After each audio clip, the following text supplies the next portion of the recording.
myself Rajiv Reddy Challa. I have started my career in 1995. I have completed almost 30 years in the pharma industry.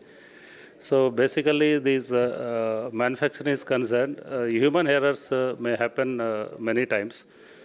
To provide best quality medicines, we have to avoid these human errors because globally Indian medicines are used by 40% of the global population, and the world is watching towards Indian medicines. So we have to provide best quality medicines without any errors and without any quality matters. So today the session, what they have arranged, erasing human errors, is very much useful to rectify the problems. Sometimes it may be a small error, may lead to the big problem. So many companies are facing huge financial challenges, quality challenges due to small human errors.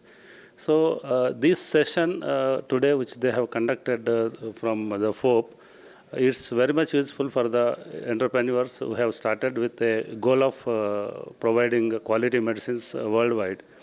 So one can learn so many things out of this workshop, and we can implement quality systems in a better way.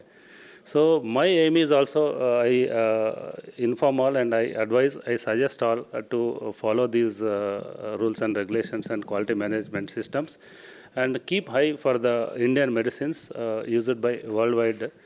Almost 40 to 50% of the medicines are consumed in world are produced in Hyderabad. That is from India and from Hyderabad. So let us make all quality medicines from Hyderabad and make world to depend on Hyderabad medicines. Thanks for giving this opportunity to attend this special session conducted by FOPE and my brother Mr. Chakravarti. I congratulate him and thank him for the opportunity.